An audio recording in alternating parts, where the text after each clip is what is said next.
Olá, tudo bem? Seja muito bem-vinda, seja muito bem-vindo ao podcast Futuros Possíveis, o seu espaço de discussões de futuro de um jeito que todo mundo entende.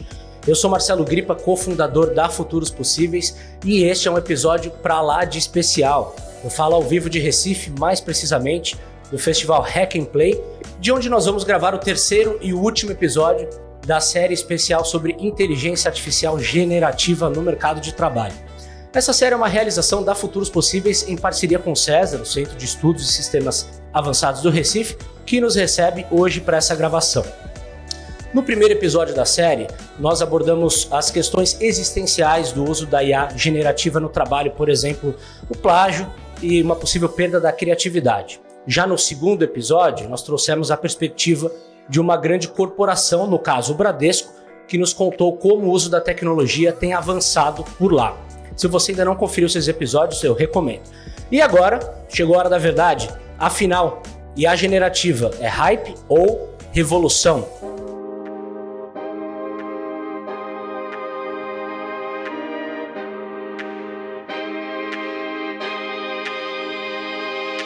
Bom, para tentar responder a essa pergunta, tem um time de especialistas aqui. Começo apresentando a Andresa Maia, cofundadora da Futuros Possíveis. Muito obrigado pela sua participação, Deza.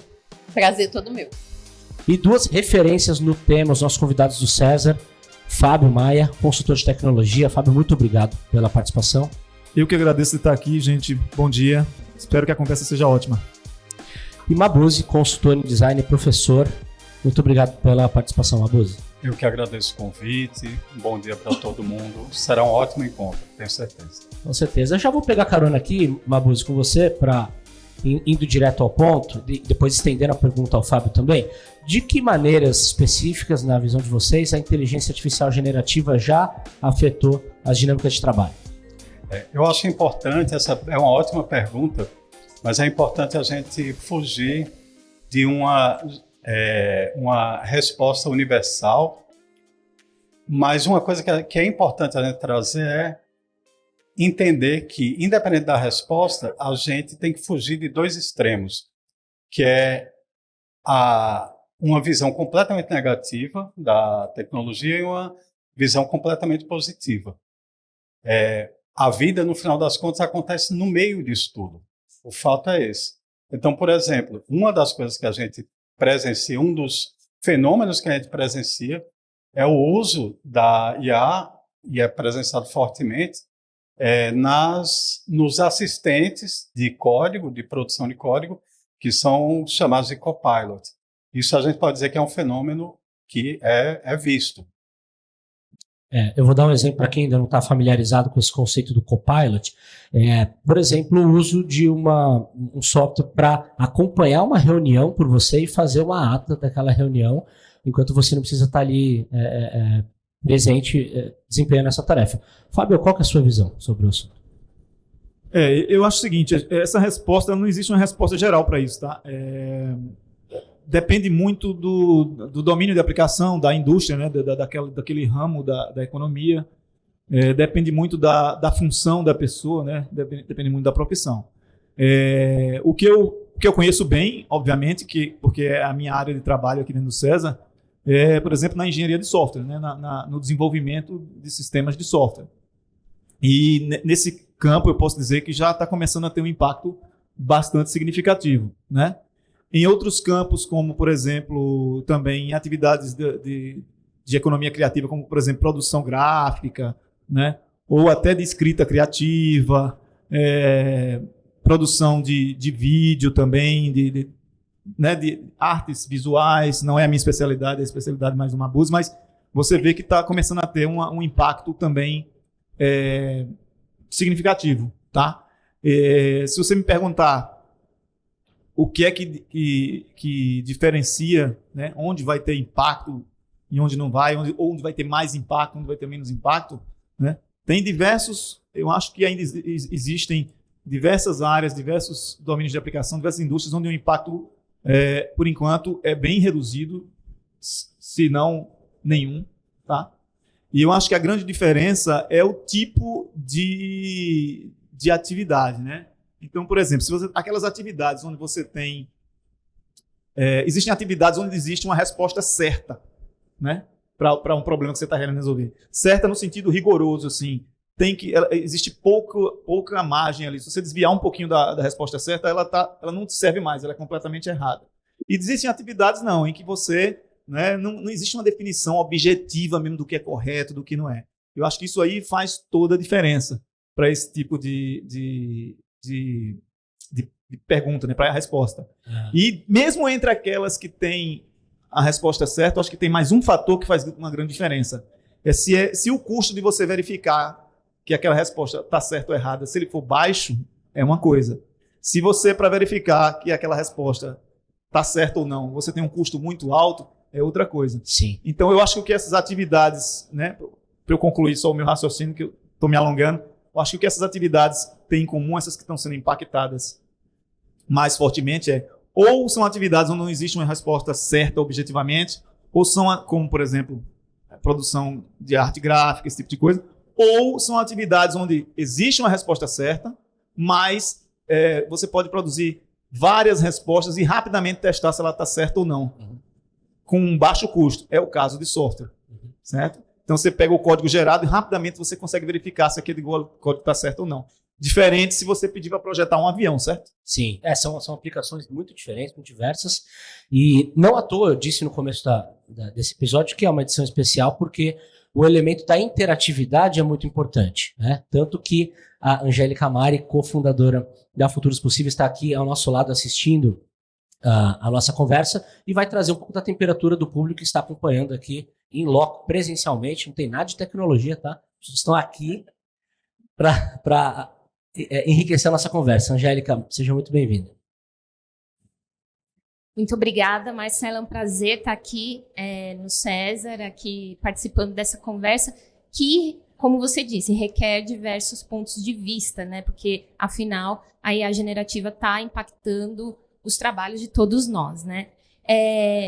Com gancho nessa observação, eu queria fazer uma pergunta para vocês, Fábio e Mabuse. Não faltam pesquisas aí que tentam mensurar o impacto da IA generativa no mercado de trabalho, né? Uma delas, inclusive, diz que até a alta liderança das empresas não vai passar imune a esse impacto. Qual é a opinião de vocês sobre isso? De fato, a IA generativa vai impactar as funções de todo o espectro de funções de uma empresa, desde o estagiário até o CEO? Começa agora. Eu começo dessa vez. Então, eu acho que essa resposta passa também por aquilo que eu estava falando antes, tá? Eu acho que, veja, a IA generativa, a gente está falando aqui de atividades de manipulação de informação, certo? Ou de criação de informação, ou de seleção de informação. E essas atividades existem em todos os níveis, em todos os negócios, tá certo? Então, se você me perguntar se a IA generativa é provável que ela venha a afetar praticamente todos os nichos da economia e praticamente todos os níveis e todas as funções, eu acho que sim, com o tempo, sim. Mas o impacto dela em cada um dessas verticais e em cada um desses níveis ou dessas atividades vai variar bastante. E essa variação passa muito por aquelas, pelo menos na minha visão, esse é meu modelo mental, né? Passa muito por aquelas considerações que eu fiz, tá? Dos tipos de atividade, né? Se tem resposta certa, se não tem. Se a resposta certa é fácil de verificar, se não é. É por aí. Eu acho que porque eu acho que é importante assim ter uma outra forma de ver, pensando um contexto histórico, mas uma resposta imediata, certo? Dentro de um contexto histórico, essas tecnologias não acontecem no vácuo, né? Então, assim, elas surgem dentro de um sistema de produção e consumo específico e, assim, existe uma necessidade sempre de uma maximização de lucros para uma divisão no final do ano entre os acionistas, assim. Eu acho que isso vai nortear muitas decisões em relação ao uso de IA gerativa. Isso aí, para mim, é um ponto que a gente tem que levar em consideração. Se essas decisões vão durar mais do que 1 ano ou 2, é outra questão. Por exemplo, a gente estava falando, eu acho que foi ótimo o Fábio citar, por exemplo, o uso de IA para imagens. Alguns players da indústria, eles estão utilizando, mas outros já percebem, por exemplo, que pela forma que ela é alimentada, essas IAs de geração de imagem, por várias características muito específicas, elas são facilmente reconhecidas como imagens geradas por IA.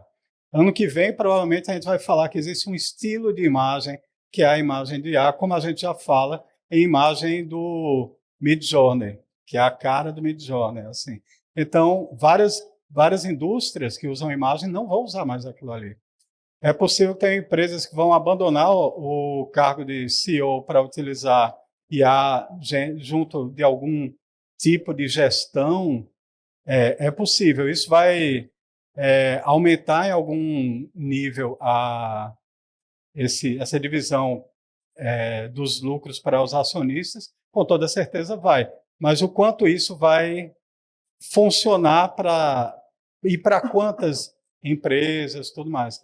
Ou seja, mais uma vez, não há essa universalidade. A resposta não serve para todo mundo. Nunca vai servir. Vocês já estão dando pistas da resposta à pergunta, mas olha, mas calma, essa pergunta ela vai ser feita ainda, portanto, aguardem, chegaremos nela. Beleza. Quero, tanto para a Mabuse quanto para Fábio, né, porque a gente está falando aqui sobre o quanto impacta, né, no trabalho, e trouxemos prós e contras, mas impacta, e a generativa impacta no trabalho, ela contribui, ajuda, adianta muitos trabalhos, substitui alguns trabalhos que seriam manuais, mas eu fico pensando como que a gente não gera uma dependência, né? Porque nos episódios anteriores a gente até falou um pouco sobre a perda da autenticidade, a perda da criatividade quando a gente depende, né, totalmente da tecnologia. Então, como que a gente utiliza a tecnologia, mas mantendo o lado humano e sem gerar essa dependência, sabe? Acho que aí eu vou começar, né, para a gente ficar se alternando. Eu acho que essa pergunta, mais uma vez, dentro de um contexto histórico, a gente pode fazer essa pergunta dos últimos 100 anos só para mais, né? A gente pode voltar no tempo que você quiser e nas sociedades que você quiser, na verdade, assim. E talvez seja uma não pergunta, na verdade. Talvez não seja uma questão, desde que haja esse entendimento. Tem a frase famosa que é assim: a gente constrói as ferramentas e as ferramentas modificam a gente, né? Sim. Isso é uma relação que a gente tem que entender, e ela não é necessariamente má, desde que a gente entenda ela e saiba como operar nessa relação. O grande problema é justamente a gente ter uma falta de um letramento tecnológico, digamos assim, uma alienação da tecnologia, e a gente achar que realmente é uma coisa de uma via só. Não. A gente tem a capacidade de fazer essa volta. Sim. E aí eu não continuo para também não chegar essa conexão, na resposta, né? No final. Assim. Obrigada. E você, me conta, Fábio. Então, essa é pergunta de velho, né? Desculpa. Eu sei que você é novinha, né? Mas eu sou muito mais velho que você, né? Quem devia estar fazendo essa pergunta era eu. Eu fiz primeiro. Você fez para eu responder, né? Sim. Porque, assim, toda geração tem isso, né? Todo mundo acha que do jeito que era feito no seu tempo era muito melhor, e agora o mundo vai se acabar porque todo mundo está, né, corrompendo o jeito certo de fazer as coisas e tal, né? Então, isso acontece desde que o mundo é mundo, certo, Mabuse? Se a gente pensar do ponto de vista de atuação no mundo físico, a gente hoje é muito menos capaz do que os nossos antepassados, certo? Aquela velha brincadeira. Soltar qualquer um de nós aqui no meio do mato, a gente não dura uma semana, né? Enquanto os povos, né, originários até hoje, estão lá, e os caras vivem, né, Ótimo. Então, Se tiver Waze, a gente consegue, né? se tiver o Waze, talvez a gente consiga chegar até o rio para beber água, né? Com certeza. Mas, enfim, Mas o que acontece isso é se você tem o foco no indivíduo. Se você tem um foco no organismo social, na verdade, as capacidades da gente são cada vez maiores. Então, eu, como indivíduo, talvez eu seja menos capaz do que um indivíduo de 100, 200 anos atrás, né? Mas a rede, né, o organismo social nosso, ele é capaz de coisas inimagináveis, né? Não preciso dizer, todo mundo sabe disso. Então, isso é um dado da natureza, é uma evolução. Se você quiser achar que é uma evolução positiva ou negativa, eu não vou discutir, mas é assim que o progresso, a evolução cultural tem funcionado desse jeito. A gente é cada vez mais dependente um do outro e menos, digamos assim, capaz individualmente, dependendo de qual o ângulo você olha, certo? Sim. Então, e aí indo mais para perto, mais prosaica, quem é que sabe ainda a tabuada aqui, né? Todo mundo usa calculadora, enfim. Mas a gente, como coletivo, a gente é capaz de coisas muito maiores agora. Sim. E toda evolução traz seus desafios, né? Tem se falado muito de desafios éticos relacionados ao uso generalizado da IA generativa. Vocês identificam? Eles existem? Se sim, quais são? Só vou pontuar assim, Fábio é um homem do progresso, sabe? Isso. É um iluminista nesse sentido, assim. Exato. Veja, tem sim desafios éticos que vão muito além, inclusive, das questões jurídicas, que são as que são chamadas à atenção logo inicialmente, mas e as questões éticas vão desde como efetivamente essas IAs são construídas e as baias que elas têm, os desvios e tudo mais, até coisas do tipo em que a gente deveria ou não utilizá-las, entendeu? Tem uma outra coisa que para mim é uma não discussão, que é aquilo, a gente deveria utilizar reconhecimento facial, porque tem desvios do reconhecimento facial em relação a questões raciais, assim. Sim. Mas para mim essa não é a questão ética. A questão ética é deveria ou não ter um reconhecimento facial. Eu sou, assim, eu acho que não. Isso aí não deveria acontecer. Porque se resolver a questão racial, eu acho um pesadelo a ideia de ter ser reconhecido por um artefato desse o tempo todo em qualquer lugar. Né? Sim. Então existem. Bom, você tocou Fábio. um ponto muito, muito pertinente assim, dessa conversa. Queria ouvir sua percepção, Fábio. Primeiro eu queria dizer que eu e Mabuse normalmente nós somos inimigos intelectuais, certo? Mas eu concordo totalmente com ele nessa resposta aí, essa questão da vigilância contínua, né? É um problema sério. Enfim, mas voltando aqui, se há questões éticas, sempre, né? Não, assim, nós estamos falando de ferramentas, né? Ferramentas que vão ser usadas por pessoas e qualquer situação em que existe interação entre pessoas, existem problemas éticos. Os problemas éticos, digamos assim, mais óbvios que são citados são, como o próprio Mabuse comentou, né, os problemas de vieses nessas ferramentas, né, vieses esses que, obviamente, não existem no código das ferramentas, eles vêm dos dados, certo? E aí tem toda uma discussão se vem do dado, se é um viés, se não é um viés, mas enfim, não vou entrar nessa discussão. O que acontece é que existem vieses, né? Existem estereótipos que estão ali gravados naqueles dados e vão ser reproduzidos pela ferramenta. Então, não tenha dúvida. Questões éticas existem muitas e isso é inescapável, né? E eu queria dar só mais uma questão ética que eu acho complicadíssima, é que é como se a gente tivesse voltado ao mundo de 1960, certo?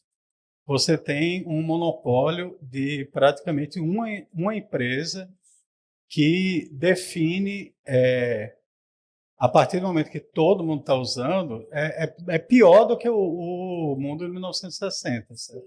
E falando em monopólio, né, eu queria fazer uma pergunta logo em seguida, mas pode complementar, Fábio. Essa questão do monopólio é um problema seríssimo, né? Tem vários pesquisadores assim, a coisa está meio dividida, né? Porque o mundo hoje tem os doomers, né, de IA, que é o pessoal que acha que a IA vai, a qualquer momento, virar super inteligente e vai, né, matar todo mundo para transformar toda a energia e matéria disponível em clipes de papel, né? Para ser, como é que se chama? Anedótico, né? O caricato. São filmes de ficção científica. Para ser caricato, né? Sim. Então, esse pessoal aí é a favor de regulação, é a favor de supervisão total do governo e tal. E nada mais fácil de supervisionar do que um monopólio, né? Então, mas tem o outro campo, que é o pessoal que acha que isso é viagem, né? Que não existe nenhuma perspectiva no curto ou médio prazo de uma coisa dessa acontecer, de a gente ter uma IA super inteligente. Eu me enquadro nesse campo. Eu né? também. E aí a posição desse pessoal é outra, é que a gente deveria estar pressionando o máximo no sentido da IA ser código aberto, open source. Né? O Ian LeCun é um dos pesquisadores que bate muito nisso, né? Que ele até fala, essas IA generativas, elas são basicamente, lógico, tem várias maneiras de você ver, mas elas, em um certo sentido, elas são basicamente grandes repositórios de toda a informação da sociedade, né? Pelo menos da informação que está registrada, né, em linguagem e tal. Falando em informação em sociedade, quero já emendar minha pergunta, porque deixa tem tudo a ver. Só concluir esse ponto. Claro, então, é como se fosse uma grande, isso é uma analogia, tá, gente? Uma grande Wikipédia, né? Então, hoje em dia, lá atrás a gente tinha, a Barça tinha aquelas enciclopédias, hoje em dia ninguém imagina a possibilidade da Wikipédia ser controlada por uma empresa só, né? Porque ali é um bem comum, digamos assim. Sim. Então, em relação a essa questão do monopólio, eu concordo totalmente e acho que o melhor cenário é se a gente conseguir realmente manter também, pelo menos como contraponto, implementações de código aberto o mais poderosas possíveis, tá? Sim. Eu acho que o benefício é maior do que o custo. O risco do outro cenário é muito maior do que desse cenário. Sim, quero trazer uma percepção e complementar com uma pergunta mesmo, mas antes quero dizer que eu tenho um monte de pergunta para fazer para vocês, hein? Tem uma plateia aqui querendo fazer muitas perguntas, então a gente quer tentar encerrar esse podcast antes de 3 horas, antes de dar 3 horas de duração, então vamos tentar conseguir isso. E a minha pergunta é muito no sentido de sociedade, que a gente estava falando mesmo, né? Hoje nós temos aí o ChatGPT, todo mundo acessa, todo mundo consegue utilizar a ferramenta, todo mundo, entre aspas, né? Que a gente está falando do Brasil Conectado, e aí justamente trazendo essa questão social, porque a gente consegue acessar a ferramenta até certo ponto. Porque se você quer acessar o plus da ferramenta, você precisa pagar, você precisa investir ali, considerando que esse é um valor bem considerável e é um valor que, inclusive, afetaria o orçamento familiar de algumas famílias. Né? De $20, né? $20 por mês, cerca de R$100. Isso, cerca de R$100. A gente tem ali poderia afetar bastante o orçamento familiar de algumas famílias em específico. E aí a gente tem 2 problemas de acesso, tanto o social quanto o de conhecimento, né? Porque não basta somente você ter esse acesso quando você faz o pagamento, você precisa saber a melhor forma de utilizar, então você precisa ir atrás de outros conhecimentos. Como que a gente traz, né, esse abismo social, essa diferença de acesso quando a gente fala dessas tecnologias, né? Quer começar, Mabuse?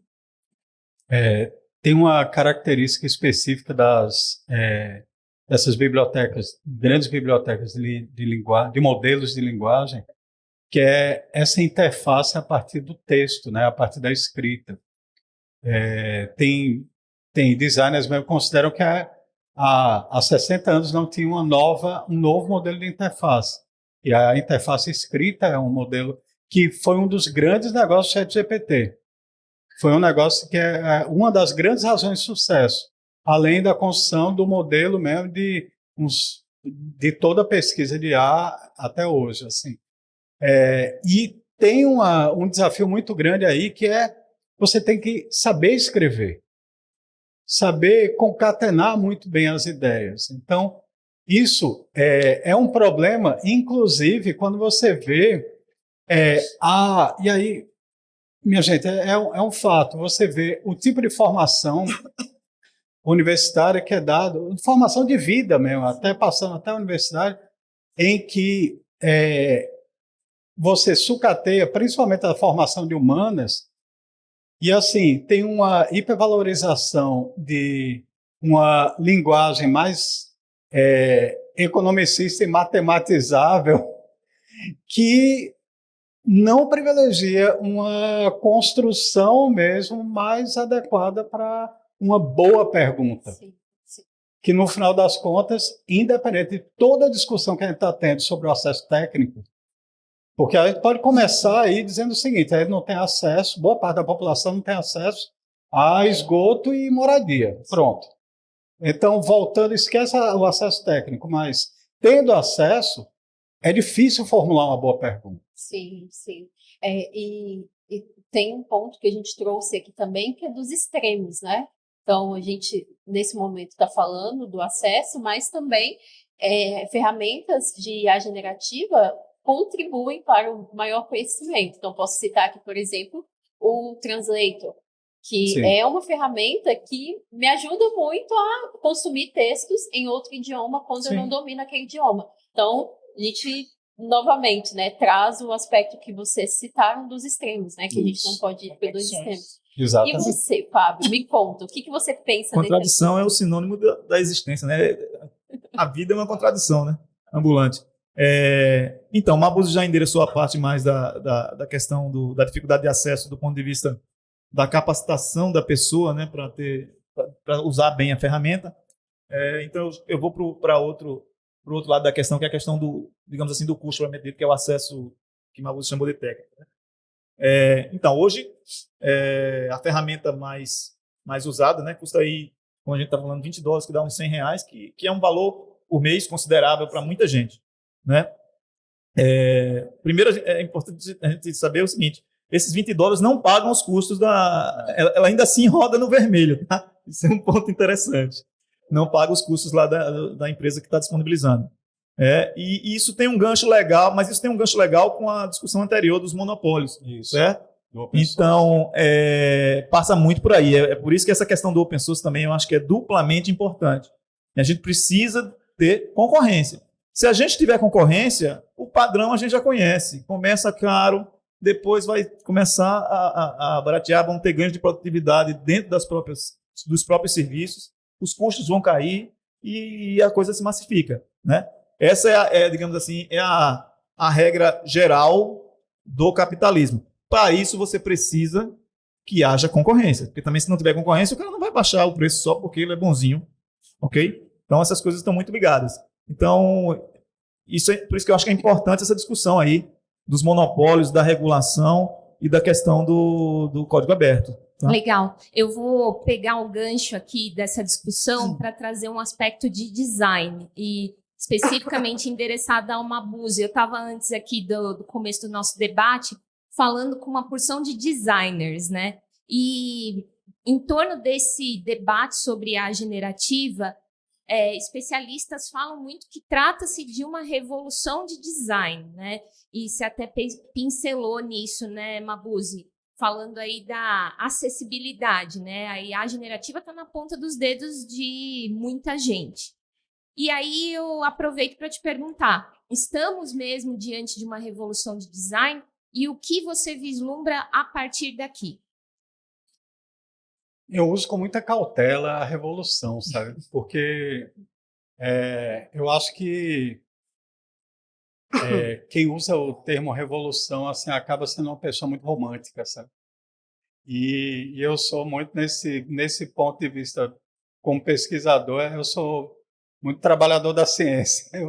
Eu entendo que o que tem mesmo é o acúmulo do conhecimento de décadas, de um monte de gente, A gente não pode achar que isso surge do vácuo, que isso é uma visão romântica, ou que tem pessoas geniais, ou que a OpenAI é a empresa mais fantástica que conseguiu isso agora. Não, teve o trabalho de muita gente que levou aonde a gente está agora. E é um agora que, se continuar nesse modelo, ele não dura muito. É que nem Fábio está dizendo, a conta não bate, certo? E assim, a gente viu muitas empresas, é porque a gente esquece, a área de TI tem um problema que é uma característica da área, que é fazer de tudo para esquecer a história, certo? É uma característica. A gente vive um imediatismo. A gente esquece as versões antigas do Windows, a gente esquece o último MacBook, a gente sai esquecendo, porque é útil. Porque se você tem um contexto histórico, você entende que as coisas poderiam ser diferentes e poderiam, na verdade, ser melhores. Porque, por exemplo, eu vou botar uma questão ética que pode meio que quebrar toda a história que a gente está falando. O consumo ambiental do que a gente está falando é de proporções gigantescas, certo? A gente ainda não falou sobre isso. E aí, do meu ponto de vista do design, a IA gerativa é um desastre. Porque eu não consigo dissociar o impacto ambiental de um bom design. Verdade. Entendeu? Uma questão existencialíssima. Quer trazer sua percepção, Fábio? Ou podemos seguir? Não, eu só ia dizer que eu tô meio incomodado, que eu tô concordando muito com o Mabuse. Veja, eu queria fazer uma última observação. Que você queria falar isso pra Só gente. uma última observação antes. Eu acho que Fábio usou um termo inadequado. E eu, por desvio Agora vai começar. da formação, porque eu tenho uma graduação em filosofia, aí quando eu vejo termo inadequado me dói. Nós não somos inimigos, somos adversários. Adversários. Eu pensei nisso depois, Mabuse, mas aí eu não quis interromper. Já era tarde, né? Já era tarde. Você concordou com ele de novo? Tive que concordar com ele de novo. Entendi. E agora já sabemos a diferença entre adversário e inimigo. Adversário pode tomar cerveja, né, Mabuse?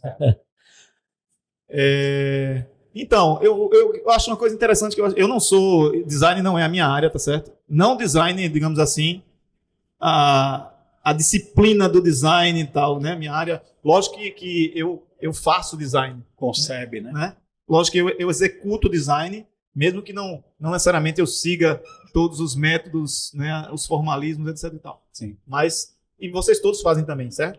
Porque, basicamente, é resolver problema. Design é resolver problema, na minha visão. Uma das visões é essa. Exato, na minha visão limitada é isso. E aí uma coisa que eu ia até comentar, tinha me esquecido, é o seguinte, que passa por aquela questão da aplicabilidade dessas IA generativas, né, se é para todas as profissões, para todos os níveis e tal. Uma coisa interessante o nome generativa não está aí no termo IA generativa, não está aí por acaso não, tá?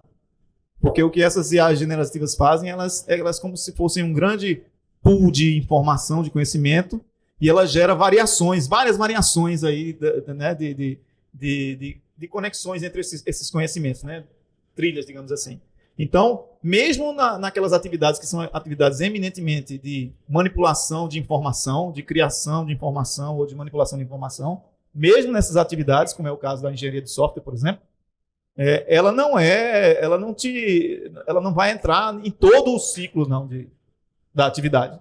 Ela entra naquela parte, né, usando lá o vocabulário de design, ela entra naquela fase de divergência, né, de geração de alternativas. Mas essas ferramentas, do jeito que elas são hoje, elas são totalmente inúteis na fase de convergência. Para olhar para a coisa e dizer, isso aqui é a melhor opção, ou não, essa opção é um pouco melhor. Nessa fase, elas são totalmente inúteis. Tá? Então, assim, elas afetam essa fase da geração de alternativas, geração de ideias. Elas podem trazer bastante produtividade para essa fase. Fica muito barato gerar alternativas com essas ferramentas. Sim. E agora a gente chegou à hora prometida. Afinal, inteligência artificial, hype ou revolução? Mabuse, vou começar com você. Eu vou tentar ser sintético, porque a gente tem pouco tempo, certo? Então, para mim, eu acho que não é nem uma coisa nem outra, como a gente tem falado agora, mas eu acredito num potencial que pode chegar a ser revolucionário se primeiro for open source. Aí existe um potencial revolucionário, lembrando, potencial significa que não é realizado, mas existe um potencial revolucionário a partir do momento que no open source você, como sua comunidade, conseguir fazer o tal do fine tuning, que é você pegar o open source e adaptar às suas necessidades, seja como um centro de pesquisa latino-americano, seja como uma empresa do Porto Digital que vai fazer algo específico para o trânsito, seja como uma comunidade quilombola, seja como uma comunidade afro-indígena. Aí existe um potencial. E um potencial maior ainda se considerar a possibilidade de ser utilizado por empresas estatais, por exemplo, para deter uma soberania nos dados do Estado, porque é uma coisa que já está acontecendo. Você tem o uso de empresas estatais de IA gerativa, e vai ter. E como é que fica a soberania nacional dentro desse contexto? A gente nem chegou a falar nisso. Minha vez agora de responder a pergunta é... Ok. Então, nem uma coisa nem outra, como disse o Mabuse, certo? Se você... Veja, você não pode dizer que é hype, né? Que a generativa é hype. Não, ela não é hype. Por quê? Porque existem progressos objetivos, existem resultados objetivos. Então, você não tem como dizer que ela é hype. Que ela contém hype, que ela sofre hype. Isso aí é fato. Que existe digamos assim, um aumento, porque isso é natural.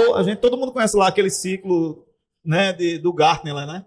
Toda vez que tem uma novidade, tem um período aí, um pico de expectativas. Isso é o que a gente chama de hype, certo? Então, não é só com IA. Isso acontece com toda tecnologia nova que é introduzida. Então, existe muito hype. Hype é o exagero, sabe? Né? Todo mundo aqui sabe. Existe muito hype associado a esse assunto. Tá? Mas ela não é hype. Por quê? Porque só se ela fosse puro vapor. Não é puro vapor. Existem ganhos objetivos, existem avanços objetivos. Agora, e se você perguntar, é revolução? Também não é revolução. E eu não acho, diferente de Mabuse, vamos finalmente discordar. Eu já estava me sentindo mal aqui, meu. Eu não acho que vai ser uma revolução. Tá? Eu acho que é como sempre, uma nova etapa, é mais uma evolução. Mas a gente não está diante de algo comparável à emergência da internet, por exemplo. Talvez. Se você acha que isso é uma revolução... Potencialmente. Potencialmente, sim. Se você acha que isso é uma revolução, aí a gente pode chamar de que existe potencial para revolução. Eu não acho que a internet foi uma revolução, certo? É até uma revolução para mim, né? No meu campo de atuação. Mas se você olhar para a condição humana, certo? Vamos lá, não é assim uma revolução, tá? Ela gera muita mudança de cultura, sim, muita mudança de hábito, e isso vai acontecer também, mas eu estou falando assim, da economia, né, das condições econômicas, sociais. A gente tem transformações grandes, e não só com a internet, você teve lá atrás com a eletrificação, né, que são transformações, se você chama essas coisas de revolucionárias, eu digo que tem potencial para a revolução. Com a IA, no sentido amplo. A IA generativa, essa que está aí, eu acho que ela não chega nem nesse nível. Legal, então, tá? Em síntese, seria... É hype ou revolução? Depende da proporção que você dá às coisas, né? É mais um passo que a gente está dando. Sim, E eu acho também que depende da perspectiva, né? Eu cheguei aqui cheia de certezas, né? Agora, meus amigos... Não sei mais nada, tô aqui refletindo sobre. É isso, então esse é o objetivo desse programa, né? Gerar reflexão nas pessoas. Uma coisa a gente esquece, e aí também não é minha área, mas tem vários estudos econômicos nesse sentido, é que essas mudanças, por exemplo, a Revolução Industrial não foi só por causa da máquina a vapor. Tem que ter a confluência de várias outras coisas. Então, tem muita gente achando que só o fato de caiu aí a generativa, vamos assumir que caiu do céu agora. Caiu a generativa, agora não. A sociedade é extremamente complexa. Então, um fator desse só não vai causar essa mudança absurda que todo mundo está pensando, não. Certo? Na escala de uma revolução industrial, por exemplo. Então, falando nisso, vamos trazer mais perspectivas para esse debate? Vamos engrossar esse caldo, então. Chegou a hora da participação da audiência, lembrando que a gente está aqui numa gravação ao vivo do César, em Recife, E a gente está diante de uma audiência linda aqui, muito qualificada, cheia de gente curiosa para saber o que é esse hype ou revolução de IA generativa, né? Então, eu vou começar trazendo uma pergunta sobre a qual eu tenho curiosidade para o Mabuse, falando sobre criatividade, né? Muito se fala aí que a IA generativa chegou para fazer com que as pessoas liberem tempo para focar no que realmente importa, para serem criativas, para produzirem mais. Aí te pergunto, Mabuse, será que a gente está realmente preparado para ser tão brilhante quanto esperam que a gente seja? Veja, aí teve um aluno meu no mestrado que soltou a pérola, né? Que ele falou que ele teve essa expectativa, né, da tecnologia, de que a tecnologia vai aumentar e você vai ter mais tempo para fazer arte e música, né? E aí, hoje em dia, ele trabalha mais e a tecnologia está fazendo arte e música, né? Então, isso é um problema. Veja, eu acho que não pode botar isso na conta da tecnologia, não, sabe? Eu acho que, na verdade, isso tem muito mais a ver com sistema de produção e consumo e não é a tecnologia que está relacionada com isso. Você pode encontrar formas de fazer uso dessa tecnologia que contribuam para que você otimize suas atividades de trabalho. Mas é basicamente isso. Legal. Agora eu vou passar a palavra para a Malu, que tem uma pergunta para vocês. Bom dia, meu nome é Malu Gugel, eu sou estudante de design na SESI School. E muito se fala na sociedade sobre a substituição do profissional de design pela IA generativa. Mas eu acredito que não é essa substituição, é um processo de cocriação entre o designer e a IA generativa. Então eu queria saber como é que a gente pode utilizar a inteligência artificial generativa nesse processo de cocriação. Eu acho que eu respondo essa. Design é com você, Mabuse. Dentro do squad de IA que a gente tem aqui, a gente acredita muito num conceito que inicialmente está se chamando de HCAI, né? Que é Human... como é que é? Human Centered Artificial Intelligence. Que a lógica é muito mais você entender a IA como um potencializador das atividades já realizadas pelo humano. Porque, na prática, mais uma vez, há o interesse de você, dentro de uma empresa, reduzir o número de empregados para aumentar o lucro e divisão para os acionistas, isso é inegável. Isso vai ter empresa que vai querer isso. Isso efetivamente vai acontecer, isso não vai acontecer em todas as empresas, porque não o resultado é muito pobre. A real é que o resultado é muito pobre. Mais uma vez, a coisa do contexto histórico. Se você olhar, as empresas que estão fazendo isso são as empresas que já estavam, e aí é muito, muito melhor olhar para isso, já estavam diminuindo assim, a qualidade do trabalho de design independente de qualquer coisa. Assim. Quer agregar isso, Fábio, com um tweet? Um tweet, rapaz... Eu até sou fã de tweet, mas... Mas é bronca, né? É bronca. Então, eu acho... Veja, é aquela velha questão, né? Eu acho que a pergunta de fundo aí é sobre deslocamento das pessoas, né? Das suas profissões, das suas atividades.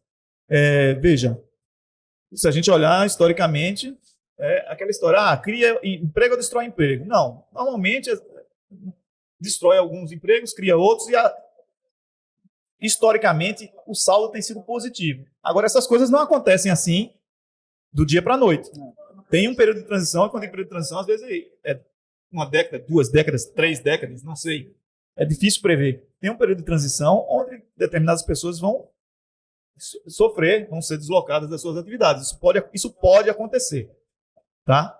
E aí a gente tem que pensar em políticas, né, de como diminuir o impacto dessas coisas nessas pessoas, como ajudá-las a se recolocar. Agora, eu acredito, né, como um iluminista, né, Mabuse, um homem moderno. Um homem que acredita no progresso. Eu acho que o saldo, né, no final vai ser positivo, certo? A gente vai poder... existem tantas profissões aí que foram extintas que a gente não lembra, mas que eram profissões que, na verdade, nunca deveriam ter existido, né? Que as pessoas tinham que atuar em condições absolutamente... né? E que a tecnologia ajudou a gente né? E elas estavam nessas profissões porque existia uma demanda pelo produto que elas faziam. Mas só num tweet, contribuindo aí... Meu tweet foi mais um blog post, né? Esse não é o caso, por exemplo, do design. O design e outras profissões, porque se você pegar a lista de profissões, vai acabar o mundo, né? É a coisa da tecnofobia. Engenharia de software acaba praticamente, e engraçado, cursos, acaba todos os cursos de humanas, certo? Acaba todos os cursos,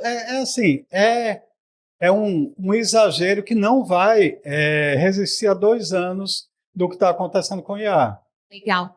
Bom, eu tenho que dizer que eu estou adorando essa dinâmica adversarial aí que está rolando.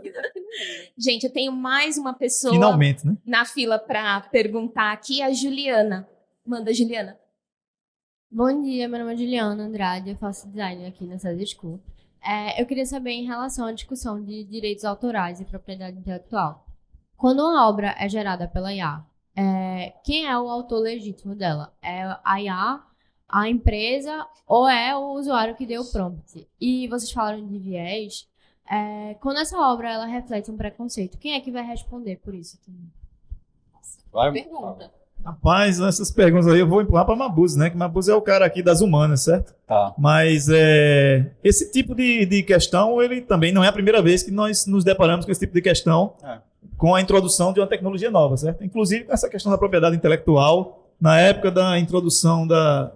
Como é que chama, Mabuse? A máquina da impressão, da própria escrita, a máquina de impressão, do tipo móvel. Tipo móvel. Levantou toda uma discussão também de propriedade intelectual. Teve guerra por isso. Teve até guerra por causa disso. Então, assim, não é a primeira vez, certo? E o que acontece normalmente é que novos padrões são definidos de relacionamento. E é isso que eu acho que vai acontecer. Agora, isso vai acontecer com o tempo. Tá? Eu não sei qual é o resultado que vai acontecer no final. Qual vai ser, em que regras que nós vamos estabelecer no final dessa discussão toda. Isso eu não sei, tá? Aí eu passo a palavra aí para o Mabuse. E tem uma resposta curta. Eu não sei onde está ali, né? A resposta curta é o seguinte: ninguém sabe. Está completamente em aberto. Ninguém sabe nada do que você perguntou. Ninguém sabe. E talvez a resposta honesta para isso é que o direito autoral como ele existe hoje é um erro. Entendeu? E isso está sendo explicitado pela tecnologia mais recente. Mas é só para... E, gente, só agregando aqui, assim. É preciso ler os termos das plataformas, né? Sim, que aí é outra bronca.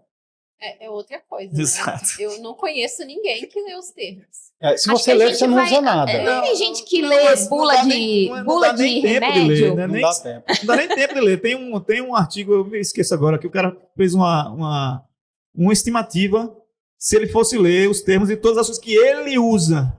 E deu, assim, alguns milhares de horas para ele ler os termos de licença. Vocês já pediram para o chat GPT condensar os próprios termos e condições? Não.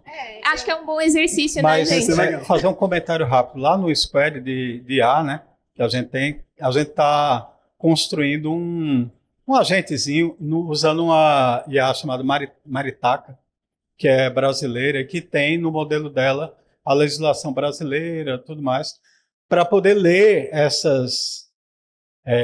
esses termos, para poder dar algum encaminhamento mais... E fazer um resumo para o cara, né? É uma boa aplicação. Que é bronca. Muito bom. Em um tweet, o que eu devo saber sobre esses termos e condições? Tô brincando, gente. Eu tenho aqui ao meu lado a Marina, que quer fazer uma pergunta. Manda, Marina. Oi, bom dia. Eu sou Marina, eu também sou estudante de design. E... Não tem ninguém de ciência da computação, não, né, gente? Desculpa, tô brincando. Não, sem problema. E aí, eu faço parte também do Spark Library, que é um grupo de estudos de futuro do professor Deni Farias. E no Foresight, a gente estuda sinais futuros para antecipar estratégias no presente, né? Isso atualmente é uma atividade basicamente humana. Mas apesar das vantagens, ainda não é tanto adotado pelas empresas, e um dos motivos é a necessidade de muito pessoal, por conta da capacidade humana limitada no processamento desses dados. Porque é infinita a quantidade de informações que tem no ambiente. E aí, nesse contexto, vocês acham que o uso de IAs generativas poderiam suprir essa capacidade de processamento de informações e antecipar futuros? Como foi Mabuse que escolheu a plateia, eu vou passar para ele. Eu escolhi não. Mas veja, eu acho que, vamos lembrar o que é um IA simplificadamente, viu? E aí é a hora que Fábio pode ter um troço e dizer, não tem nada a ver com isso, mas a gente está falando, no final das contas, de uma calculadora probabilística sofisticada, certo? Preditiva. Mas é uma calculadora. Então, assim, ela pode ajudar você a apontar o que é que você poderia olhar ou não. A qualidade desse apontamento está na minha concepção, naquele fine tuning que a gente está querendo no open source, certo? A gente poderia ter um apontamento melhor. Mas assim, a partir do momento que ele aponta para você, aí você continua seu trabalho de estudos de futuro. Seria a minha abordagem. Mais uma vez, é a abordagem da IA gerativa como potencializador da sua capacidade humana de trabalho. Faz sentido, Fábio? Faz. É aquela coisa que eu falei, né? É aquela fase divergente, né? No final vai precisar de gente para fazer a fase convergente, do jeito que elas são hoje. Tá? Então, mesmo com fine tuning, mesmo com embedding, que são as técnicas usadas para customizar essas IAs, elas vão continuar cometendo erros, tá, gente? Porque isso é do próprio design dela. Tá? Sempre vão ocorrer erros. Nessa arquitetura que existe hoje, né? Não estou falando do que vai existir, sei lá, amanhã, daqui a um ano. A arquitetura que existe hoje, que é essa arquitetura de Transformers, ela necessariamente vai produzir erros. Está no design da arquitetura. Erros e alucinações. Isso, que a gente chama de alucinações, né? Porque a gente gosta de antropomorfizar, né? Mas é erro, né? Mas eu gostei da sua honestidade. Parabéns. Bom, enfim, isso dá uma outra conversa. Sim, e esse papo rende, hein, gente? E eu tô aqui ao lado do Antônio, que quer fazer uma pergunta. Bom dia, eu me chamo Antônio Silva, sou designer aqui no César, sou um iluminista tecnofílico como você, Fábio, e meu questionamento ele passa muito pelo que a gente viveu de 2019 até o presente momento, né? Porque em 2019 a gente fala sobre infodemia, né? Sobre o combate à pandemia, também a infodemia. E a gente vem para um Brasil pós-pandemia, onde as pessoas continuam consumindo informação através de redes sociais, e a gente tem uma realidade onde, a depender da região do país que você esteja, a taxa de analfabetismo funcional pode oscilar entre 15% e 27% aqui na região do Nordeste. E aí eu queria fazer a provocação para vocês. Que tipo de cuidado a gente pode ter nesse processo de produção de conteúdo, de produção de notícia, considerando justamente essa alta taxa de analfabetismo funcional da população brasileira e a facilidade com que a gente produz conteúdo hoje em dia utilizando ferramentas como o Google Bard e como o ChatGPT?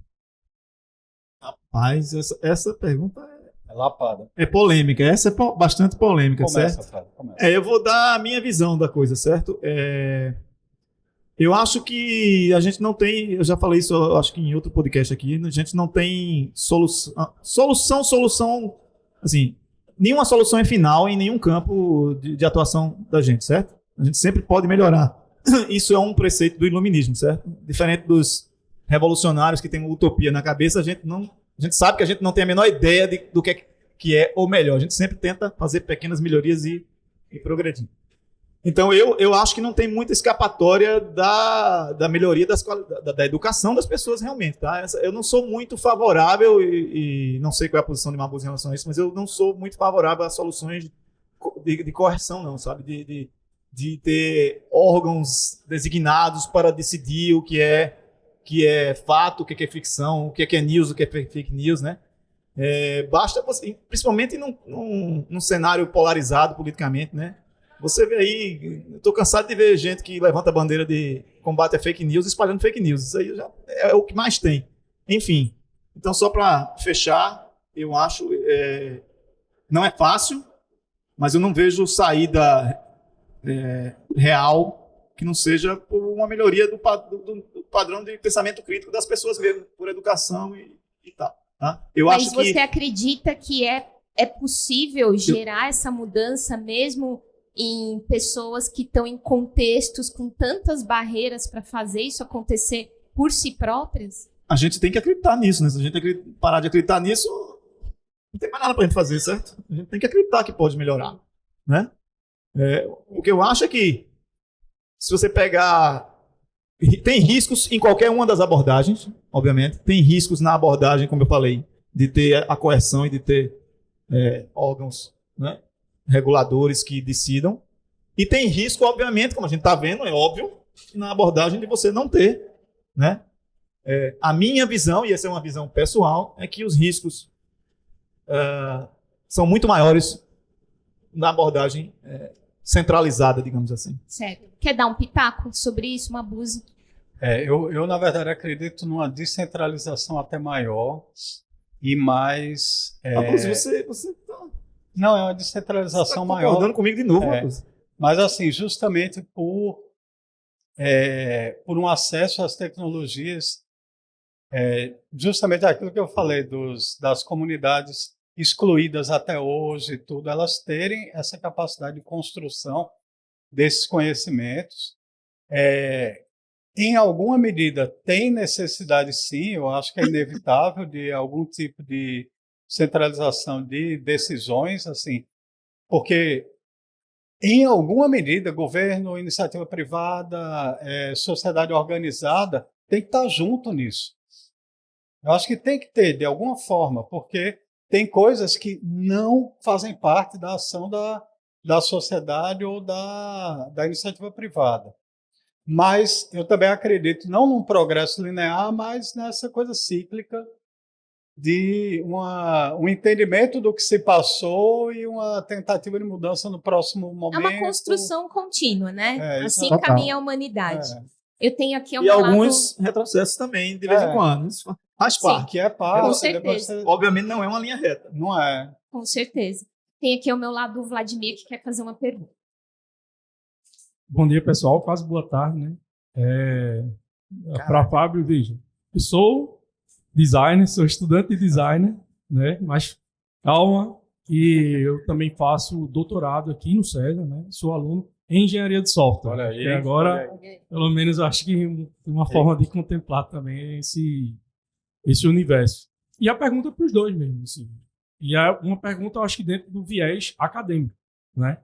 Que eu acho que a gente falou sobre muitos assuntos aqui, mas não falou sobre esse universo, já que vocês fazem parte e sempre trabalharam com processo mesmo dentro da academia, né? Acho que é também uma premissa do César também, a gente ter esse pé dentro do universo acadêmico. E aí a minha pergunta é muito na questão, né, assim como pesquisador também, de como é que a gente tem boas práticas no uso da ferramenta, né, de IA, porque muitas vezes acontece, né, das informações que a gente tem de resultado da IA, tem de volta, elas serem criadas do absoluto nada, né? Elas têm algumas possibilidades, é um erro da ferramenta, e ela é possível que isso aconteça. E aí, eu costumo, geralmente, né, dar uma olhada depois, será que isso aqui é correto mesmo? E aí eu faço outras pesquisas para ver se a pesquisa está correta, né? Para eu também não criar um processo até de material fake na internet.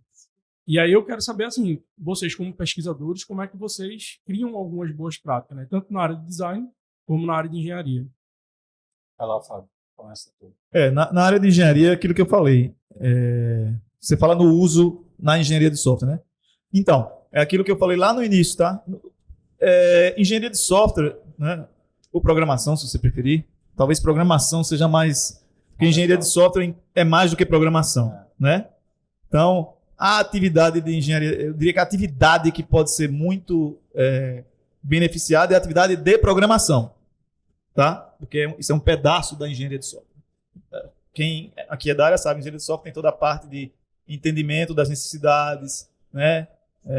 Elicitação de requisitos, arquitetura, tem várias coisas. A codificação, né, que a gente chama de programação, ela é uma área que é onde está tendo o grande ganho de produtividade com o uso desse tipo de ferramenta, por aquelas questões que eu falei lá no início. Programação é uma atividade onde existem respostas objetivamente certas, e que você não pode desviar muito da resposta certa, senão o negócio não funciona. Só que programação, o custo de você verificar se aquela resposta está certa ou está errada, ele é muito baixo, certo? Se você fizer um projeto de uma casa, né, eu preciso construir a casa para ver se ela vai ficar de pé ou não. Ou pelo menos eu vou precisar usar, pessoa, vou ter que usar todo o meu conhecimento de engenharia, né, de cargas, estou falando aqui não é a minha área, engenharia civil, tá? Só fazendo uma analogia grosseira aqui, tá? Mas assim, quando são coisas, artefatos físicos que você tem que produzir, o custo de você verificar se aquilo está certo ou errado é muito maior. Com código não, pô. Primeiro que se tiver um erro muito grosseiro, nem compila. Já dá pau de início. Então, por isso, o uso de engenharia de software, ele contribui bastante. Então, por quê? Porque, tipo, se tiver 80% errado o código, já me economizou um bom tempo. Entendeu? E muitas vezes não está 80%. Como o código é uma coisa que é muito mais estruturada e tem muito menos ambiguidade do que a linguagem natural, então o nível de acerto também dessas ferramentas em código é muito mais alto do que você pedir para ela fazer um ensaio sobre a cegueira. Certo? Então, primeiro que o nível de acerto é muito alto. Então, ela normalmente não está nem 80%, às vezes está 90% certo.